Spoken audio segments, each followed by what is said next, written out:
오늘의 말씀의 제목은 사랑에 근거한 하나님의 정의입니다. 사랑에 근거한 하나님의 정의라는 말씀의 제목으로 이 수요 귀한 이 예배 시간 말씀 나누도록 하겠습니다. 제가 이 청소년부와 그리고 이 어린이부 사역을 맡으면서 제일 설명하기 어려웠던 질문들이 있었습니다. 어떻게 보면 가장 받기 싫었던 질문이었는데 그 친구들이 항상 이런 질문을 어딜 가나 어느 교회를 가나 이런 질문을 하더라고요. 하나님이 정말로 있어요? 라고 저에게 물어봐요. 그러면서 뒤에 항상 딸려오는 말이 증명해 보세요 라는 말이었어요. 하나님이 계시는지 저보고 믿지도 못하면서 증명을 해보라는 거예요. 그러니까 팔짱을 끼고서 자기는 한번 들어보고 내 말이 설득력이 있으면 한번 믿겠다는 거겠죠. 아니 오랜 세월 신학자들이 그토록 증명하였고 성경에 써져 있는데 제가 또 증명을 해야 되는 이게 정말 저는 이해가 되지 않았습니다.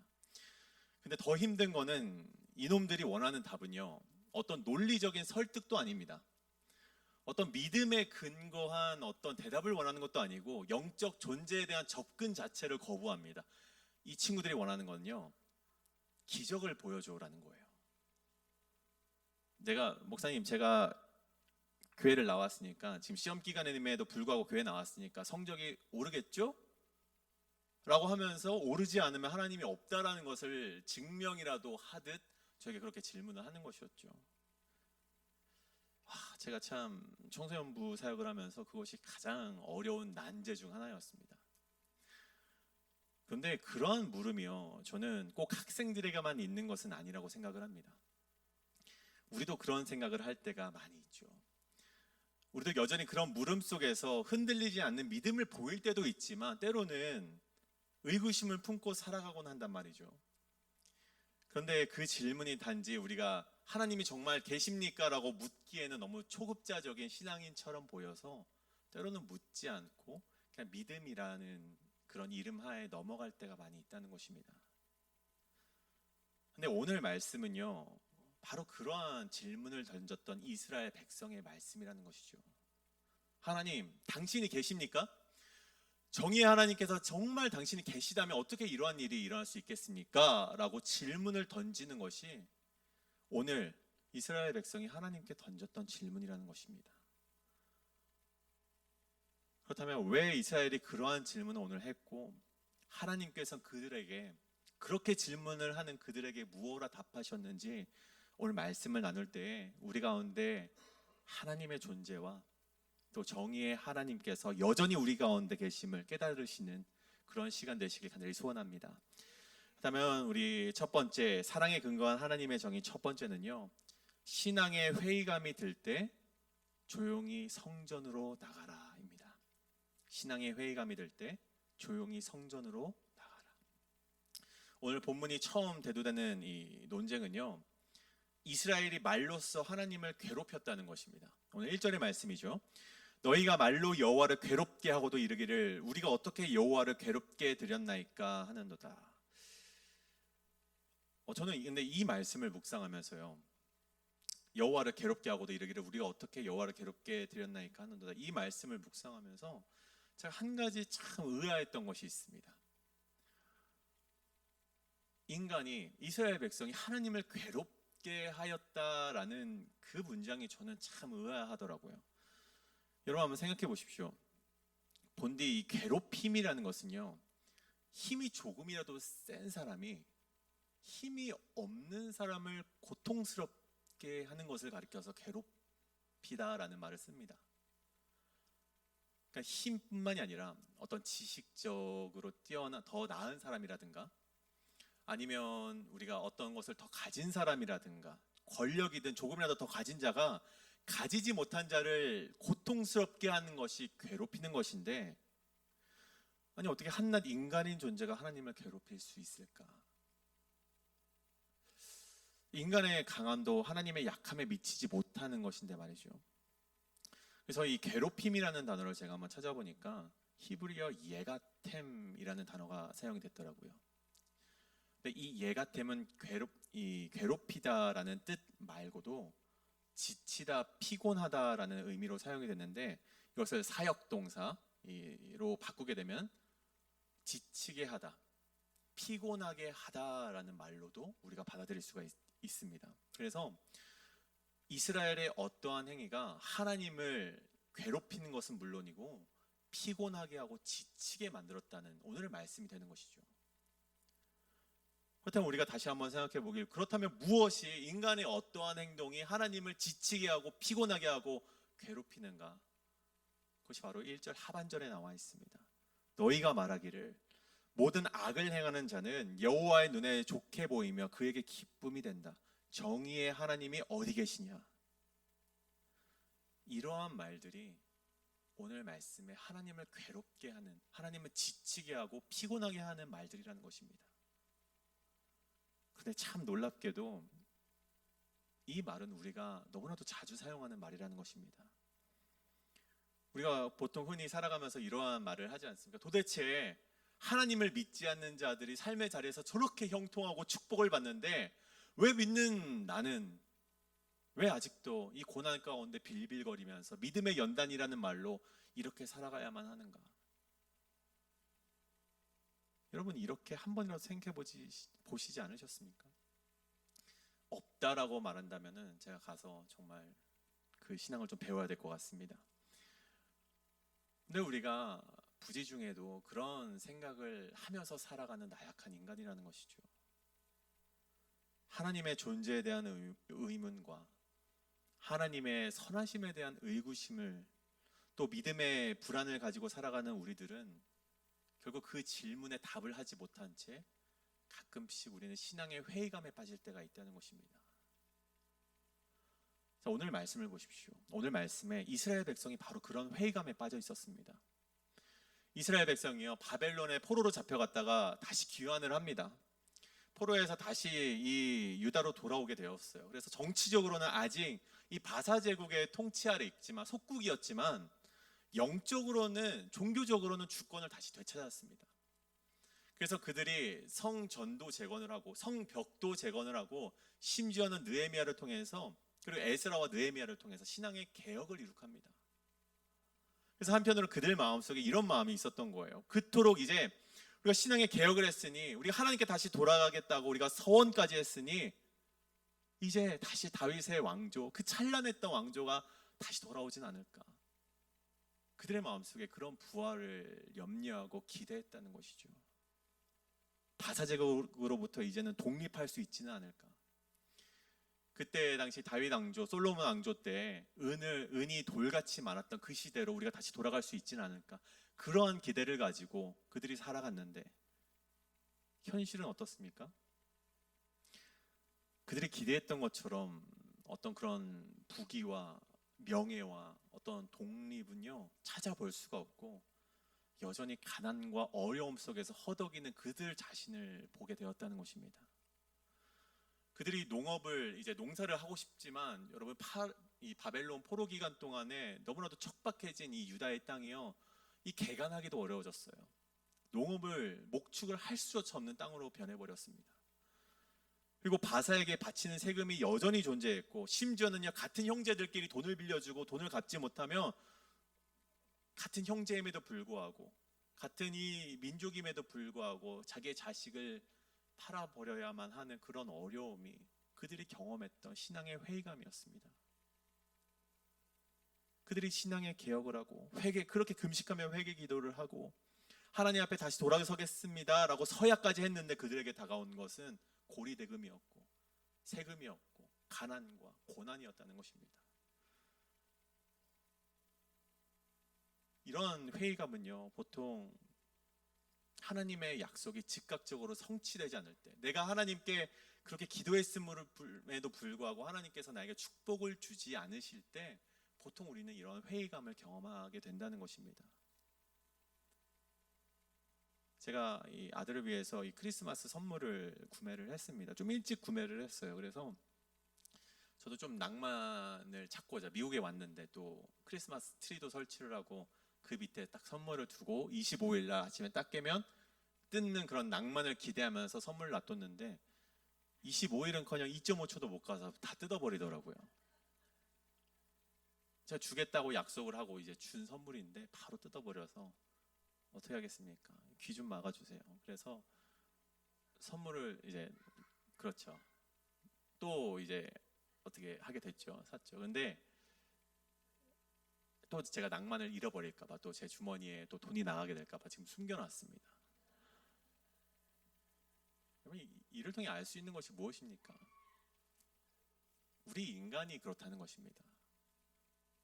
하나님께서 약속을 해주셨어요. 그래, 내가 너희의 그 서약을 보았다. 너희의 회개하는 그 금식을 보았다. 금식하는 그 정말 눈물 어린 회개를 보았다. 내가 너희에게 축복을 내리겠다. 약속을 하시는데 이들이 바랬던 것은 즉각적인 성취를 바랬다는 거예요.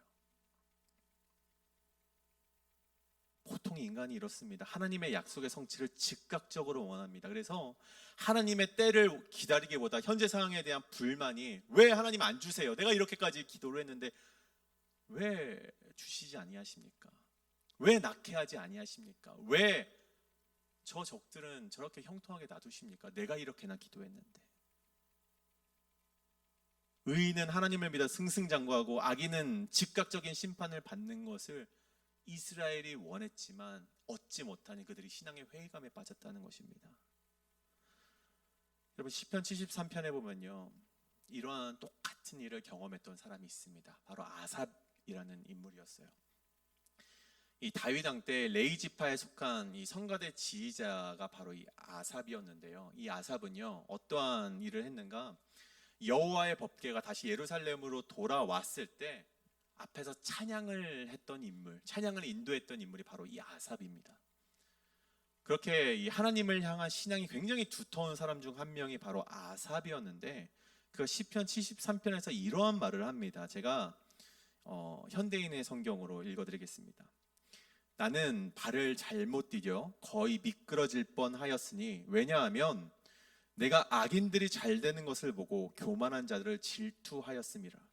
그들이 일평생 아무런 고통도 없이 건강하게 지내며 다른 사람들과 같이 어려움을 당하거나 병으로 고생하는 일도 없으니 교만을 먹거리 삼고 폭력을 옷으로 삼는구나. 여러분 어떤 고백인지 아시겠죠? 악인이 형통하는 것을 보고서 이 두터운 신앙을 소유했던 아삽 역시 미끄러질 뻔했다라는 고백입니다. 심지어 이 아삽이 이런 말을 합니다. 내가 마음을 깨끗하게 하고 이 손을 씻어 무죄한 것이 헛되다 라고 말은 하지 않고 그렇게 그냥 생각하면서 하나님께 기도를 올려요. 그럼에도 불구하고 혹시나 다른 뜻은 있지 않을까 막 생각을 합니다. 그래도 하나님이 다른 뜻이 있을 거야 라고 생각을 하고 하나님의 때가 아직 오지 않은 것은 아닐까 막 이리저리 고민하고 생각하고 하지만 말씀해 보면요 16절에 그러한 생각이 오히려 자신을 곤란하게 만들었다라고 표현을 합니다. 아무리 생각해봐도 답이 나오지 않는 거예요. 왜 악인이 형통할까? 저는 이것이 오늘날에도 많은 교인들을 넘어지게 하는 걸림돌이라고 생각을 합니다. 예수 그리스도라는 보배를 그 마음에 모시고 자족을 경험하는 그리스도인들은 아니겠지만 우리 이 땅을 살아가는 많은, 자 그리스도인이라고 지칭은 하지 않겠습니다. 이 땅을 살아가는 많은 교회를 다니는 교인들이 어떤 교인들은 이 기도라는 코인을 넣으면 하나님께서 번영과 축복을 내어주시는 기복의 신으로 생각하는 것 같다는 말을 드리고 싶습니다. 우리 교회는 아니겠죠? 우리 교회는 아닙니다. 이 땅의 많은 교인들이 하나님께 기도를 하는 것이 마치 동전을 넣고 번영과 축복을 얻어내는 기복의 신으로 생각을 해서 여기서 다 넘어지고 만다는 것입니다. 왜 나는 기도했는데 하나님께서 복을 주시지 않을까? 제가 이전 교회에서 한 성도님의 이야기를 들은 적이 있습니다. 병으로 이제 오빠를 잃으신 분이었는데 오빠가 살아생전에 이제 병원에 입원해 있을 때 이 담임 목사님께서 신방을 오셨다고 합니다. 근데 오셔가지고 이제 기도를 해주셨죠. 근데 기도를 이렇게 해주셨다 그래요. 하나님, 이 성도를 하나님의 뜻에 맡겨드립니다. 만약 이 성도를 하나님이 낫게 하는 것이 하나님의 뜻이라면 하루빨리 낫게 하시고, 이 성도가 낫지 않는 것이 하나님의 뜻이라면 그 뜻에 순종할 수 있는 우리가 되게 하여 주옵소서라고 기도를 했다 그래요. 근데 그 기도를 옆에서 듣고 있었던 동생이, 그 성도님이신데, 그분이 굉장히 화가 났다는 거예요. 아니, 열심히 지금 기도해줘도 하나님 나을 줄 믿습니다, 낫게 하여 주시옵소서, 권능의 팔로 치료하는 광선으로 낫게 하여 주시옵소서라고 기도해도 모자랄 판에 힘 빠지는 기도를 그 담임 목사님께서 하셨다는 거예요. 그래서 화를 내려고 했는데 낼 수는 없죠. 그래서 그 마음으로 삼키고, 이제 오빠는 이제 하나님의 천국에 이제 올라가게 되셨는데, 나중에 오랜 시간이 지나고 이제 생각해 보니까, 곱씹어 보니 그 기도야말로 우리 그리스도인이 진정으로 하나님께 드릴 수 있는 기도가 아닐까, 그렇게 회고를 하셨다고 저에게 말씀하시더라고요. 여러분, 만약 우리가 하나님을 기복의 신으로만 이해한다면, 여러분, 우리가 기도했을 때 나아야죠. 우리 의인의 기도니까 하나님께 기도를 하면 나아야죠. 근데 내가 기도했음에도 원하는 결과를 얻지 못했을 때, 그때 우리가 무엇라 말하겠습니까? 우리가 만약에 그런 신앙을 가지고 있다면 하나님께 무엇라 말씀하시겠습니까? 하나님, 왜 내가 이렇게 의인이 기도했는데 왜 낫지 않게 하시는 것입니까? 여러분, 문제는요, 그렇게 우리만 넘어지는 것으로 끝나는 것이 아니라, 예가템 그러한 신앙을 가졌던 우리의 믿음과 기도가 하나님을 지치게 하고 피곤하게 만들고 괴롭히게 만드는 것임을 우리가 깨달아야 된다는 것입니다.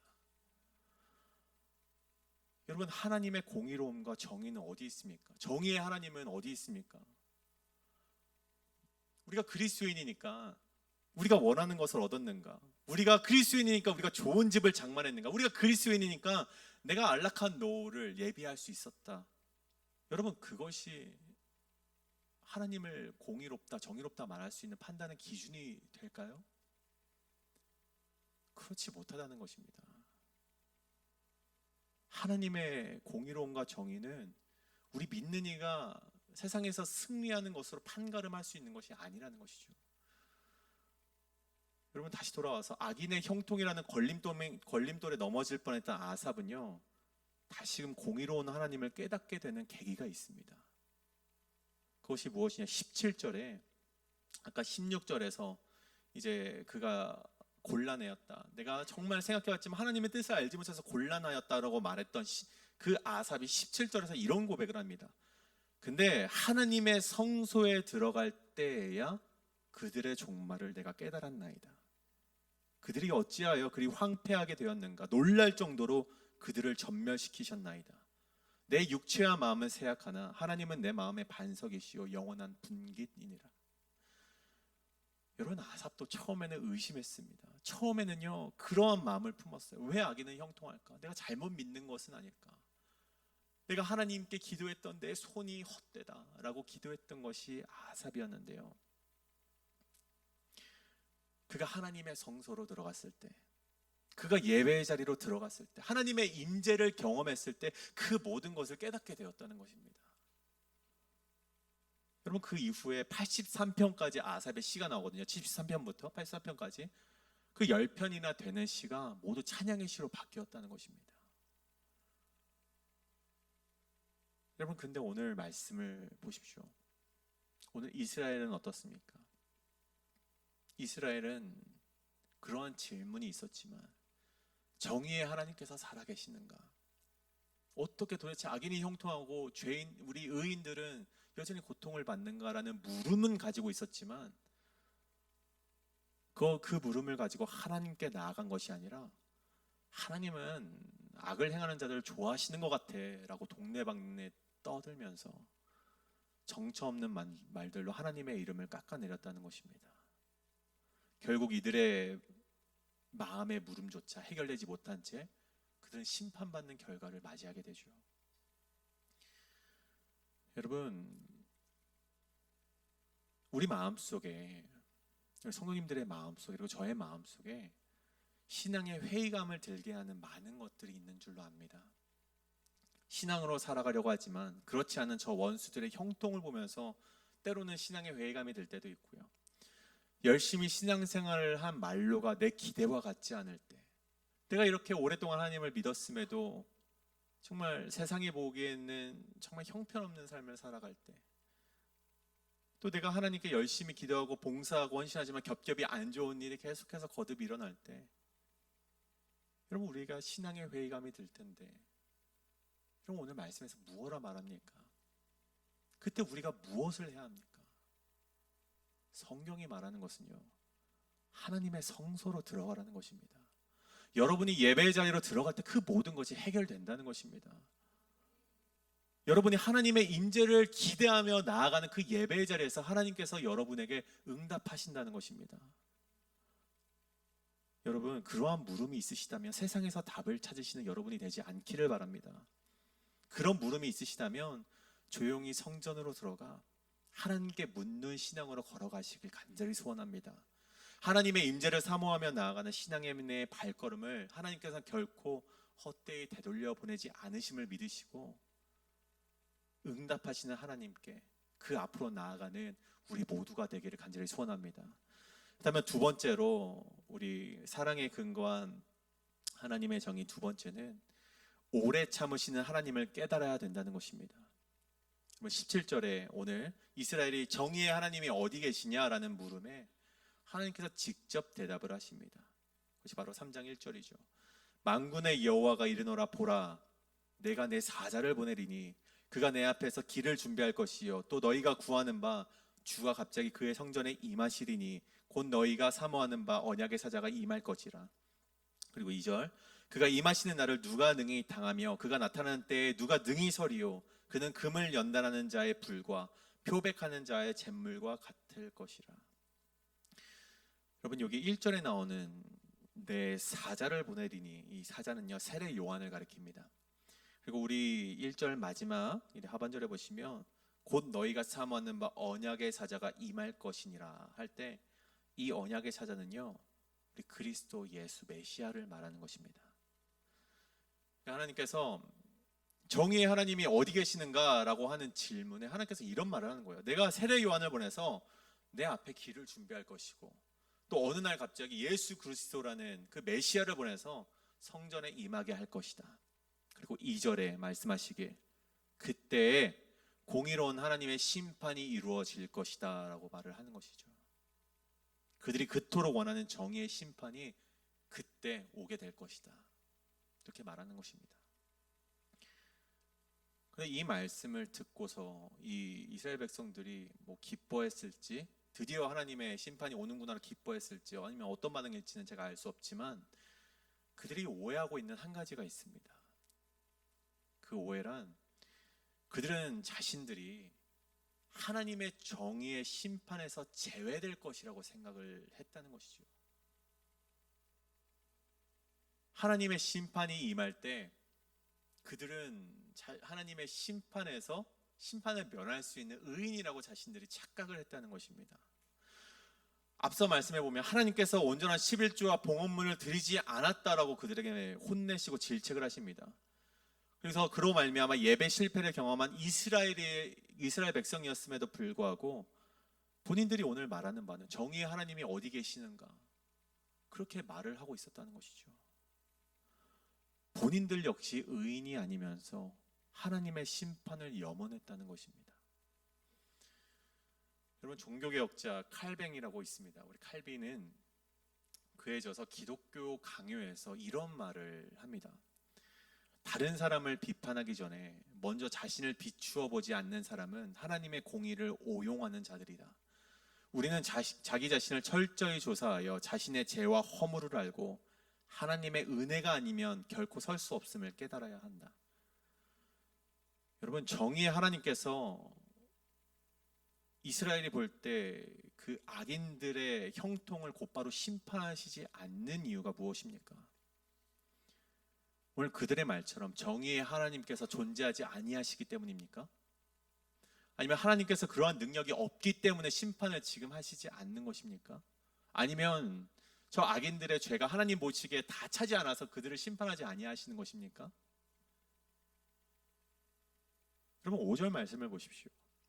내가 심판하러 너희에게 임할 것이라. 점치는 자에게와 가늠하는 자에게와 거짓 맹세하는 자에게와 품꾼에 삭세대하여 억울하게 하며 과부와 고아를 압제하며 나그네를 억울하게 하며 나를 경외하지 아니하는 자들에게 속히 증언하리라. 만군의 여호와가 말하였느니라. 여러분 이게 무슨 말씀입니까?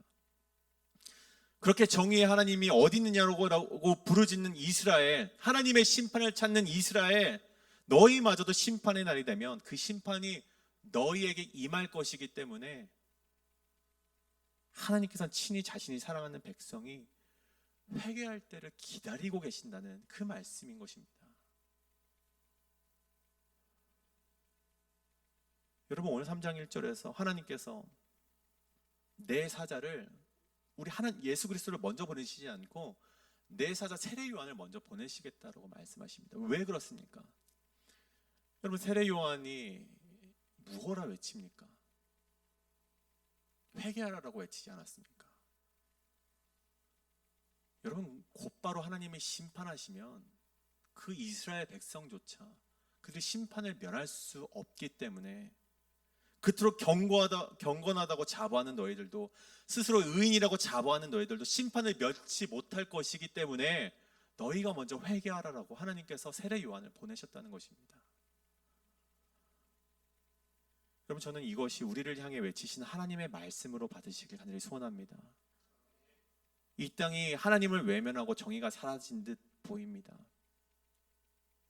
그리고 우리가 함께 기도하는 바 저들을 향한 하나님의 심판이 오시길 우리가 가끔씩 기도를 하는데 여러분 그렇게 기도를 하실 때 우리가 한번 생각해 보길 원합니다. 정말 하나님의 심판의 때가 온다면 나 역시 그 심판의 때에서 벗어날 수 있을까? 오늘 말씀에 금을 연단하는 불과 표백하는 자의 잿문 앞에서 나는 과연 살아남을 수 있을까? 우리의 삶을 먼저 되돌아보시는 그 성찰이 우리 가운데 있길 간절히 소원합니다.